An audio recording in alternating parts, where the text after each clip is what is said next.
welcome to a new episode of The Graveyard Shift. Today, we're going to be talking about the stories from a 60-year-old Malay pakcik who I had the opportunity to chat with from a local coffee shop near my house. But first, a word from our sponsor. Looking for your next ride?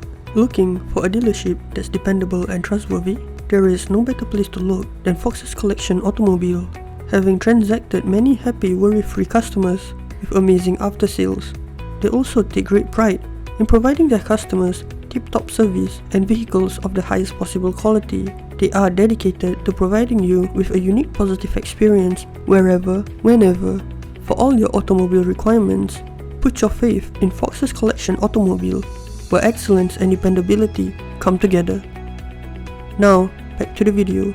I asked him if he had any encounters, and he said he has a multitude of them. One of them happened at night during the 90s in Punggol. I was waiting for a friend. We always lepak under the block of his flat as there weren't many people around and the estate itself was relatively quiet. The block was surrounded by vegetation. At night, it was almost completely silent except for the crickets chirping. I had just finished work, and so as per our nightly routine, I made my way towards the void deck. My friend was nowhere to be seen. I then sat on the seat in the void deck, which faced the road, and across the road was vegetation. The road had very little traffic as it wasn't connected to the main road. I waited and waited until a strong tangy smell began to waft past me. The smell was so pungent that it felt like it was burning my nostrils. Suddenly, the smell disappeared.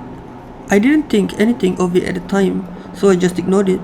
After a while, the smell returned, and it was more pungent as this time it reeked of blood and vinegar.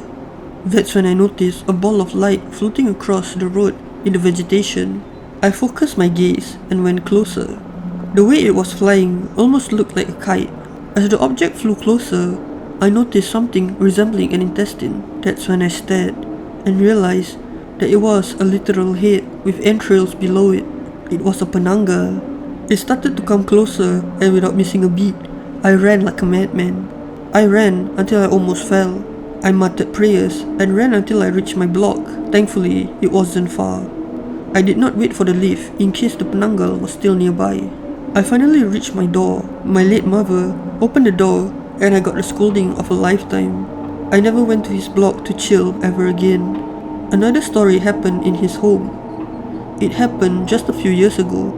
My wife had a phase where she became really interested in incense, scented candles, and air fresheners. It was just her trying to make our room smell nicer.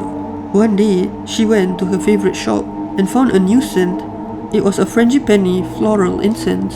That night, she lit up the incense in our room. I would usually open the window slightly before sleeping just to let the night air in, and some incense smell escape. I woke up to my wife screaming in the middle of the night. She kept screaming and pointing at her makeup table. I told her to recite a prayer and gave her some water to calm down. She asked me to close the window. I kept her company, and after she calmed down, asked what happened. She said she saw something resembling a Pontianak crouching on her makeup table, watching her. I kept her company throughout the night until I eventually fell asleep. I then asked my friend to take a look in the house. For context, he was a religious healer. He went around the house and found nothing peculiar until he saw the incense and scented candles we had in our room. He asked if we burned this regularly, and she said yes.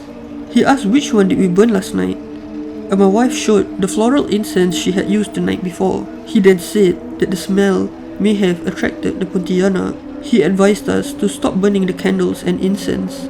Thankfully, the entity did not stay.